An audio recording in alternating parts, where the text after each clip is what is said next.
नमस्कार सबको, कैसे हैं आप सभी। आशा है कि इस कठिन समय में आपका परिवार बहुत सुरक्षित तरीके से होगा और जो भी व्यवस्था यहाँ से आपको दी जा रही है ऑनलाइन पढ़ाई के लिए आप उसका लाभ ले रहे हैं और ऑनलाइन अपनी क्लासेज अटेंड कर रहे हैं। अटेंडेंस वगैरह की बात है तो ये अटेंडेंस आपका सेकेंड ईयर में भी कंटिन्यू हो जाएगा।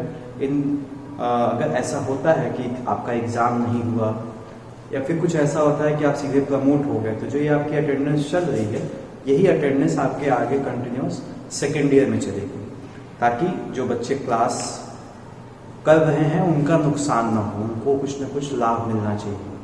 ठीक है, तो अगर ये वीडियो कोई ऐसा बच्चा देख रहा हो जो क्लास ना अटेंड कर रहा हो, जानबूझ के होमवर्क ना कंप्लीट करके भेज रहा हो, तो प्लीज़ आप करके भेजिए, नहीं तो आप नुकसान में जाएंगे। आज का जो मेरा टॉपिक है त्रिकोणमिति। लगभग हम लोग सिलेबस खत्म करने के कगार पे हैं। 70% सिलेबस तो हम लोग यही खत्म कर चुके थे, 30% बाकी था, उसका हम लोग आगे अब हिस्सा बढ़ा रहे हैं। तो त्रिकोणमिति आज हम लोग स्टार्ट करेंगे। तो त्रिकोणमिति देखो भाई बहुत इम्पोर्टेंट है, हर जगह आ जाता है, बीच बीच में छोटे छोटे क्वेश्चन बनते हैं, अच्छे क्वेश्चन आ जाते हैं। तो ढंग से पढ़ेंगे आप और प्रोसीजर वही रहेगा। क्वेश्चन बैंक से आपको कुछ क्वेश्चंस दिए जाएंगे, आप उनको हल करके भेजते रहेंगे। चलिए तो शुरू करते हैं त्रिकोणमिति। अब त्रिकोणमिति में देखो दो शब्द है, त्रिकोण है, मिति है। त्रिकोण मतलब तीन भुजा से घिरी हुई आकृति, त्रिकोणा चीज मतलब तीन कोने हो जिसमें 1 2 3 कोने हैं इसमें। तो जब हम इसमें इसके मेजरमेंट की बात करेंगे, इसके मापन की बात करेंगे, क्या मापते हैं इसमें, कोण नापेंगे और भुजा की बात करेंगे इसमें, मान लीजिए ऐसा। ठीक है, अब थोड़ा बहुत बेसिक इसमें आप समझ लीजिए। ट्रायंगल को हमेशा नाम देते हैं, ABC, XYZ, MNO, PQR, जो आपका सुटेबल लगे आप उसको नाम दे सकते हैं। ठीक है, इस एंगल्स को भी नाम देते हैं आप, जैसे θ1। तो त्रिकोणमिति में स्टार्ट करने से पहले एकदम रख लो इस चीज को, थीटा, क्या बोलते हैं इसको, थीटा। इस चीज को आपको याद रखना है। और ये थीटा है क्या, तो कुछ नहीं है, बस एक कांस्टेंट वैल्यू को दर्शाने के लिए आपको इसका एक सिंबल है प्रयोग करते हैं। इसका कोई स्पेसिफिक मान नहीं होता, बस आप दर्शाते हैं कोण थीटा के साथ और कुछ नहीं।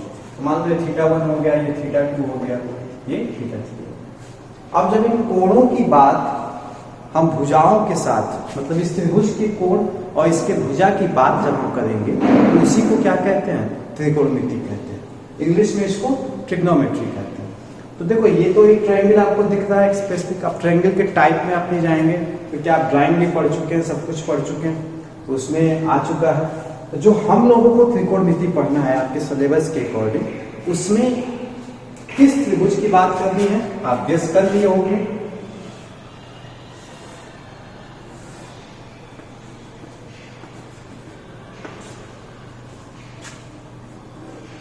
आपको बात करनी है उस त्रिभुज की जिसमें कोई एक कोण 90 अंश का जरूर होगा। देखिए इस त्रिभुज को क्या कहते हैं, समकोण त्रिभुज। क्या बोलेंगे,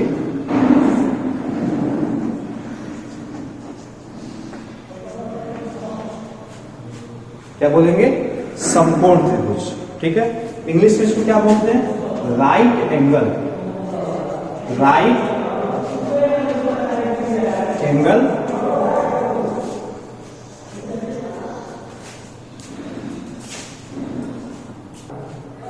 तो ये क्या है, आपको पढ़ना किसके बारे में, समकोण त्रिभुज के बारे में, यानी right angle triangle, right angle triangle.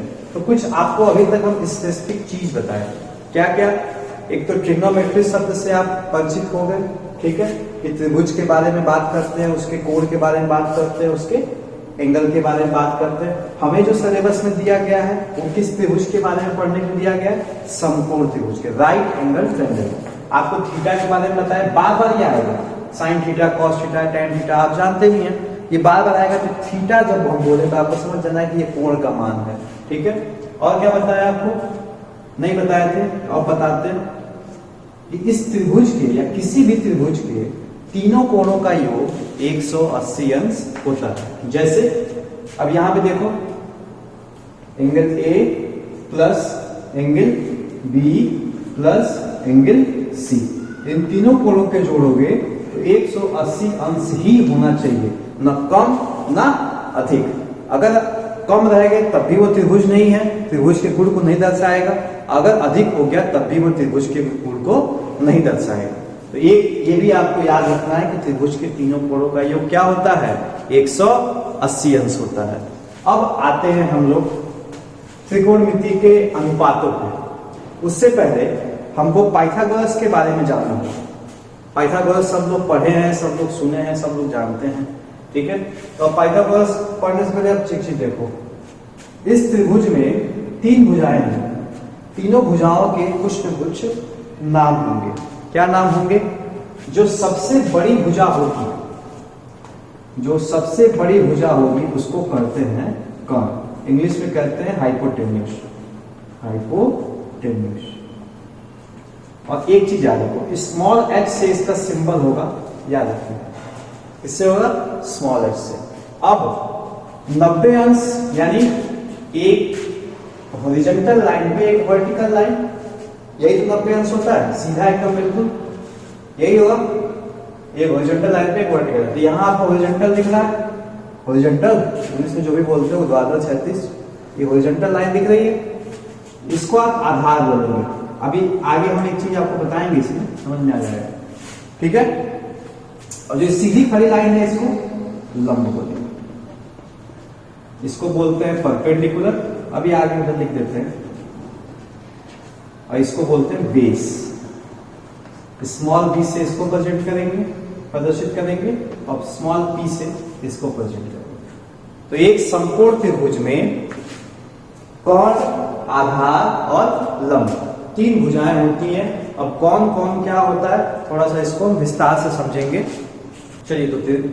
चलिए समकोण त्रिभुज की भुजाओं के बारे में बात कर रहे थे, कौन कौन सी भुजा होती है, यहाँ आपको थोड़ा बहुत बताया गया। अब थोड़ा विस्तार से यहाँ पे एक बार समझने की कोशिश करेंगे। देखो पहले बात तो त्रिभुज में 3 कोण होगा। जब समकोण त्रिभुज है तो एक 90 अंश का पक्का होगा ही होगा, ठीक है, इतना क्लियर है। अब देखिए हम कह रहे हैं जो 90 अंश का कोण बन रहा है, यहाँ आपको बताया जो सबसे बड़ी भुजा, अभी इंची टेप लेके थोड़ी नापने फिरते रहोगे कौन सबसे बड़ी भुजा है। हालांकि वो देखने से भी आइडिया लग जाता है, लेकिन नहीं, ऐसे काम आइडिया नहीं लगाना होता है, फिक्स करना है। यहाँ आपको बता दें जो 90 अंश के सामने वाली भुजा होगी, ये 90 अंश का कोण यहाँ दिख रहा है, इसके सामने कौन सी भुजा दिख रही है, ये एसी भुजा दिख रही है कि नहीं दिख रही है। तो 90 अंश के सामने वाला यानी समकोण के सामने क्या होगा,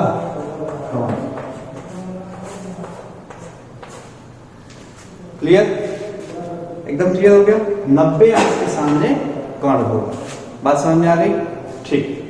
अब इसमें जब आप त्रिकोणमिति के अनुपात पढ़ेंगे तो हमेशा आप देखे होंगे, देखो इतना तो कोई अननोन नहीं है, तो थोड़ा सा हेल्प ले सकते हैं। तो साइन थीटा ऐसे लिखो, जो थीटा है ये इसी किसी कोण की बात होती है, इसी किसी कोण की बात होती है। तो अगर हम θ1 की बात करें, मतलब θ1 के लिए कौन लंब है कौन आधार है, उसकी अगर बात करें तो इस कोण के सामने जो भुजा होगी वो इसके लिए लंब होगा।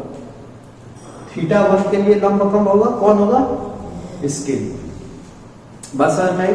फिर θ2 के लिए लंब कौन होगा, इसके सामने कौन है, तब ये लंब हो जाएगा। अभी बताते हैं, क्वेश्चन करेंगे तो आपको बहुत अच्छा समझ में आएगा। इसके लिए क्या हो जाएगा, ये लंब हो जाएगा, और जो बच गया वो क्या हो जाएगा, आधार हो जाएगा। बात समझ में आ रही है, एक बार फिर इसको समझ लेते हैं। अब जैसे देखो अगर डायग्राम चेंज करेंगे, अब अगर यूं देखो, जैसे θ2 को हम नीचे लाते हैं, जैसे इस ट्रायंगल को हम ऐसे घुमा देंगे तो कुछ ये ऐसे बनेगा, θ2 यहाँ आ जाएगा, θ1 यहाँ आ जाएगा, और ये 90 डिग्री हो जाएगा। तो हम आपसे क्या बताए कि जिस कोण की आप बात करेंगे उसके सामने वाली भुजा उसके लिए क्या होगी, लंब, और 90 अंश के सामने वाली भुजा क्या होगी, कर्ण। यहाँ पे इस कोण की हम देखो θ2 था, θ2 को हमने इसको ऐसे घुमा दिया, तो इस θ2 के सामने कौन सी भुजा है, ये वाली, यही इसके लिए क्या हो जाएगा, लंब। और ये आप जानिए 90 अंश के सामने क्या हो जाएगा, कर्ण। तो ये जो बच गया वो क्या हो जाएगा, बेस। बेस को क्या कहते हैं? आधार। तो कर्ण लंब आधार, इसी से पाइथागोरस प्रमेय बनता है। पाइथागोरस प्रमेय आप सबको पता है, क्या होता है? कर्ण का वर्ग बराबर लंब का वर्ग प्लस आधार का, मतलब एक त्रिभुज दिया हुआ है, मान लीजिए ये 3 है और ये 4, ठीक है? ये 3 है और ये 4। अब कहेगा आपसे ये भुजा निकालिए 90 डिग्री मान लो, ठीक है? तो आप कैसे निकाल सकते हैं इसको? सब पढ़ चुके हो, बहुत छोटी कक्षा से पढ़ते आए हो पाइथागोरस प्रमेय लगाना। नहीं आता है तो अब देख लो, कोई दिक्कत नहीं है उसमें। अब इसमें कर्ण का मान निकालना है। कर्ण कौन होता है? 90 अंश के सामने वाला। तो देखो फॉर्मूला क्या कहता है पाइथागोरस का? लंब का वर्ग धन आधार का वर्ग। लंब कितना है? 3, तो 3 का वर्ग धन आधार क्या है? 4। 9 प्लस 16 25। कर्ण का वर्ग कितना आया? 25। तो कर्ण कितना आ जाएगा? वर्गमूल निकाल देंगे 25 का, क्या होता है? 5। यानी कर्ण का मान क्या आ गया? तो अभी तक आपको हम आधार, लंब, कर्ण, पाइथागोरस, थीटा, समकोण त्रिभुज, ये बहुत बेसिक चीज आपको हम बता दिए और त्रिकोणमिति के बेसिक से आपको हम जोड़ चुके हैं। अब त्रिकोणमिति के अनुपात हम सीखेंगे। तो अनुपात सीखने के लिए देखो, त्रिकोणमिति अनुपात को समझना है तो कुल मेनली जो हमारे अनुपात हैं वो 3 हैं, ठीक है? कौन कौन? साइन, कॉस, टेन, ठीक है? उसी से सब बाकी बनते हैं। तो आप इसको समझेंगे और थोड़ा सा बेसिक से स्टार्ट करेंगे। जैसे मान लो एक त्रिभुज है और हम इस कोण के बारे में बात करते हैं। त्रिकोणमिति आप जान गए हैं कि कोण और भुजा के बीच के संबंध, तो हम इस कोण के लिए भुजाओं के बीच का संबंध निकालेंगे, ठीक है? अब भुजाओं के बीच का संबंध निकालते हैं। जो 3 भुजाएं हैं इसके टोटल, अब इसको ये मत करना सर एक भुजा बीए भी तो है, नहीं नहीं ऐसा कुछ नहीं है, तो दोनों एक ही होगा। ए बी लिखो या बी ए लिखो, साइड तो एक ही हुआ ना, तो 3 ही भुजा है। एक भुजा हो गई AB, दूसरी हो गई BC, तीसरी हो गई AC, ठीक है? अब इस कोण के लिए हम संबंध निकालेंगे। तो पहला संबंध आपका बनेगा AB अपॉन AC, यानी इसका और इसका संबंध मिल गया, मिल गया। दूसरा निकालो अगर तो BC अपॉन AC मिल गया। अब किसका मिला? इसका और इसका मिल गया, मिल गया कि नहीं मिल गया? बहुत अच्छा। अब दूसरा निकालने के लिए क्या कर सकते? तीसरा निकालने के लिए क्या करेंगे? AB upon BC। अब इसका और इसका मिल गया। अब बताओ कोई बचा? कोई बचा? तीनों संबंध के लिए हम 3 चिन्ह लगाए हैं, आप मिला लीजिए, देख लीजिए। इसका इससे मिल गया, ठीक है? फिर इसका इससे मिल गया और इसका इससे मिल गया। तीनों आपस में जो संबंध है वो आपको दिख रहे हैं। अब इसको हम कर्ण लंब के आधार पर अगर देखें तो इस थीटा एंगल के लिए यह कर्ण होगा, यानी H होगा, होगा कि नहीं होगा? यह क्या होगा? P होगा। भाई थीटा के सामने वाला कोण क्या होगा? लंब होगा। और ये जो नीचे वाला क्या है? स्मॉल b, यानी आधार। ये कर्ण 90 डिग्री के सामने, थीटा यानी जिस कोण की बात कर रहे हैं उसके सामने लंब, और जो बच गया वो क्या हो गया? आधा। क्लियर? अब अगर इसको हम चेंज करें तो AB का वैल्यू क्या है? P यानी लंब, बटे AC की वैल्यू क्या है? H यानी कर्ण। क्लियर? फिर क्या है? दूसरा क्या है? BC upon AC। BC क्या है? आधार, यानी रख सकते हो क्या? B, और AC क्या है? H, यानी रख सकते हो क्या? कौन?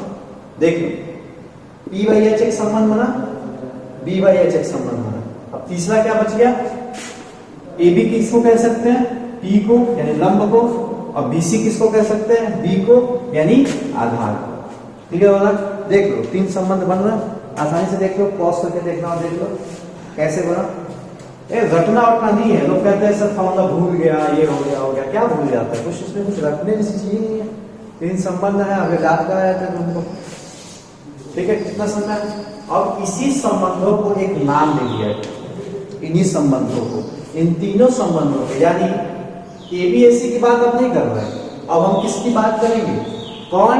और लंब और कौन रेखी, आधार और कौन रेखी, लंब और आधार की बात समझ में आ रहा है। इसकी हम बात करें, इसको नाम दिया गया, अगर उस थीटा की बात करें तो साइन थीटा, इसको नाम दिया गया कॉस थीटा और इसको नाम दिया गया टैन थीटा। देखिए एकदम क्लियर से समझ में आ गया। मतलब लंब और कर्ण के संबंध को साइन थीटा, आधार और कर्ण के संबंध को कॉस थीटा और लंब और आधार के संबंध को टैन थीटा। आपको याद कराया गया होगा, एक शॉर्टकट होता है, हिंदी में ही होगा वो, ठीक है। शॉर्टकट होता है लाल बट्टे कक्का, लाल बटे कक्का, ये याद कर लो तो याद हो जाए। कैसे, जो ये पहला है लंब बटा कौन, इसको क्या बोलते हैं, साइन थीटा। इसको नोट कर लेना, एक बार कर लोगे याद हो जाएगा, जिसको नहीं आता बाकी ये बहुत कॉमन चीज है, बहुत सुनने होंगे। फिर दूसरा क्या है, आधार बटा कौन, आधार बटा कौन यहां से क्या मिल रहा है, बी बाई एच, इसको क्या कहेंगे, कॉस थीटा कहेंगे। तीसरा क्या बच गया, लंब बटे आधार, लॉ से लंब और से आधार, ए से आधार के से कौन, ऐसे करके। तो अब तीसरा क्या बच गया, लंब बटे आधार, इसको क्या कहेंगे, टैन थीटा। अब आप कहेंगे सर हम तो हर जगह 6 मान देखते हैं, 6 वैल्यू देखते हैं, ये तीन ही आप बताएं। तो इन्हीं तीनों से वो बनते हैं। कैसे बनते हैं आप देखे होंगे, साइन थीटा है, इसका व्युत्क्रम क्या होगा, 1 बाई साइन थीटा। व्युत्क्रम समझते हो, उल्टा कर देना, अंश को हर, हर को अंश मार देना। यहाँ हर एक है ना, उल्टा मारे 1 बाई साइन थीटा होगा, ठीक है। Cos theta 1 by cos theta, tan theta 1 by tan theta. हम इसके व्युत्क्रम निकालेंगे, इसकी इंग्लिश क्या होती है, रेसिप्रोकल। साइन थीटा का व्युत्क्रम कॉस थीटा का व्युत्क्रम। अब ये जो व्युत्क्रम है ये बराबर होता है कॉसेक थीटा के, ये बराबर होता है सेक थीटा के, ये बराबर होता है कॉट थीटा के। मिल गया 6। Sine theta, cos theta, tan theta. Sine का उल्टा कॉसेक होता है, एक रेशियो वो हो गया। कॉस का उल्टा सेक होता है, एक रेशियो वो हो गया। टैन का उल्टा कॉट होता है, एक रेशियो वो। क्लियर, एकदम समझ में आ रहा है, बिल्कुल आना चाहिए, अभी तक इसमें कुछ नहीं है। तो अब आप त्रिकोणमितीय अनुपात से परिचित हो गए भली भांति। कितने होते हैं, sine theta, cos theta, tan theta, cosec theta, sec theta, cot theta. Clear, एकदम क्लियर हो गया होगा। चलिए अब इसके बाद से अब थोड़ा सा और यही समझो, मतलब इसका फॉर्मूला क्या बन जाएगा, यहां से h by P, b by h और v बाई p, उल्टा हो जाएगा बस। अब जैसे साइन थीटा, मान लो साइन 30 है, इसका मान 1/2 होता है, तो कॉसेक 30 का मान क्या हो जाएगा, क्या हो जाएगा, 2, इसका उल्टा हो जाएगा। समझ में आ रहा है। तो मतलब अगर 3 याद है तो बाकी 3 अपने आप याद हो जाएगा। आपको इसी के बारे में सिलेबस में पढ़ना है। इसके अलावा भी बहुत होते हैं, इनवर्स रेशियो होते हैं, कॉसेक इनवर्स थीटा को, ठीक है। तो वो आपको नहीं पढ़ना, आपके सिलेबस में नहीं है, आपके सिलेबस में इतना ही है। इसी को हम स्टार्ट करेंगे। तो अब एक बहुत छोटा सा प्रश्न लेंगे, प्रश्न को हल करेंगे ताकि आप क्वेश्चन बैंक के प्रश्न हल कर पाए, उसके बाद हम लोग आगे बढ़ेंगे। चलो ये क्वेश्चन करें, स्टार्ट करें भाई। बहुत बेसिक है, बहुत आसान है, चलिए शुरू करते हैं। कह रहा है कि cos थीटा बराबर 4/5 है तो sin theta, tan theta, cot theta. तो जिसको आता है वो पेन पेपर लेके स्टार्ट हो जाओ, जिसको नहीं आता है, कंफ्यूजन है, वो वीडियो को देखते रहो, ठीक है। पहला क्लास है तो बेसिक क्वेश्चंस ही कराएंगे हम लोग। तो cos थीटा बराबर 4/5। तो अब देखो इस प्रश्न को करने के लिए सबसे पहले तो आपको भाई फार्मूला सारे पता होना चाहिए, सारे संबंध पता होना चाहिए कि cos थीटा बराबर क्या होता है, इसके बराबर क्या, sin थीटा बराबर क्या होता है, तभी कर पाओगे। इसका कोई एक्सक्यूज नहीं है कि सर लाल बटे कक्का सबको याद करा दिए हैं, अब आप उस पर देख लीजिए। तो लाल बटे कक्का में 2 नंबर पे cos थीटा आता था, तो क्या होता था, लाल आधार बटा कर्ण, यानी आधार और कोण दिया हुआ है किसी एक त्रिभुज का जिसमें एक कोण क्या है, थीटा है, 90 डिग्री है, तो ABC ऐसे मान लिए अगर, तो आधार बटा कोण 4 ये दिया हुआ है, 5 ये दिया। अब आपसे कह रहा है कि sine theta, tan theta, cot theta. तो जब तक हमको ये तीसरा साइड नहीं पता चलेगा तब तक हम हल नहीं कर सकते। तीसरा साइड निकालने के लिए आपको पाइथागोरस हम बता चुके हैं। पाइथागोरस का फॉर्मूला क्या होता है, कोण का वर्ग बराबर आधार का वर्ग धन लंब का वर्ग। तो कोण का वर्ग क्या हो जाएगा, 5 का स्क्वायर बराबर मान लो ये x स्क्वायर हो गया प्लस 4 का स्क्वायर, तो 25 बराबर x स्क्वायर प्लस 16, तो x स्क्वायर बराबर 25 माइनस 16। मन तो कहता था 9 लिख दे, लेकिन डर लगता है आपको, उसे सीधे आप लोग पूछते हैं सर कहाँ से आ गए। x स्क्वायर बराबर 9, लेकिन चाहिए क्या, x बराबर, अब स्क्वायर को भगाते हो तो क्या होता है, वर्गमूल आ जाता है, तो x बराबर 3। क्लियर, यानी कोण का मान क्या हो जाएगा, 3। इतना समझ में आ गया, इतना तो करना आना चाहिए, बहुत छोटे क्लास की चीज है, आपको आता भी होगा, उनको पूरा विश्वास है। अब ये पूछ रहा है साइन थीटा, तो साइन थीटा बराबर क्या होता है, लंब बटे कोण, लंब बटे कोण, यही निकालते हैं। तो साइन थीटा बराबर क्या हो जाएगा, 3/5। फिर टैन थीटा पूछ रहा है, इसका भी फॉर्मूला आपको पता है, लंब बटे आधार, लाल बटे कपका में देखो क्या है, लंब बटे आधार। तो लंब क्या है 3 और आधार क्या है 4, ठीक है। कॉट थीटा, अब फार्मूला नहीं भी याद है तो काम चल जाएगा, क्योंकि आपने टैन थीटा निकाल रखा है, इसी का उल्टा करेंगे तो निकल जाएगा 4/3। अब स्पष्ट को एक बार देख लीजिए, कहीं कोई दिक्कत आ रही हो तो आप कमेंट कीजिए या फिर आप व्हाट्सएप पे मैसेज करके पूछ लीजिए कि सर कैसे हुआ। आसान है, बिल्कुल बेसिक है, ट्रिग्नोमेट्री का टी स्टार्ट हुआ है अभी, देख लीजिए, ठीक है। अब आगे क्वेश्चंस और करेंगे हम लोग। चलो अगला क्वेश्चन देखेंगे, बड़ा सिंपल है, इसी टाइप के मेनली क्वेश्चंस हैं आपके। यहाँ दिया हुआ ये मत छोड़ देना, यदि 5 tan थीटा, ये सोच देना कि ये पता नहीं किसका, ये भी क्वेश्चन का ही पार्ट है। यदि 5 tan theta is equal to 4 हो तो 5 sin theta minus 3 cos theta बटे 5 sin theta plus 2 cos theta का मान आपको निकालना, ठीक है। अब यहां से आप देखो, इसी को उठाओ पहले, ये जो हमको पता है उसी को देखेंगे, क्या पता है क्या वो निकाल सकते हैं, तो देख लो। तो tan थीटा बराबर क्या हो जाएगा, 4/5 हो जाएगा, इतना समझना है सबको। tan थीटा बराबर क्या हो जाएगा 4/5। तो ये क्या हो गया P, ये क्या हो गया B, लंब और आधार। कोण निकालना है, सीधे सीधे फॉर्मूला लगेगा, इसका वर्ग करना पड़ेगा, इसका वर्ग करना पड़ेगा, जोड़ देंगे, ठीक है। तो क्या हो जाएगा 16 धन 25, ठीक है। क्या हो जाएगा 6 × 41, और यहां से इधर जाएगा तो कोण का मान क्या हो जाएगा, कर्णी में 41।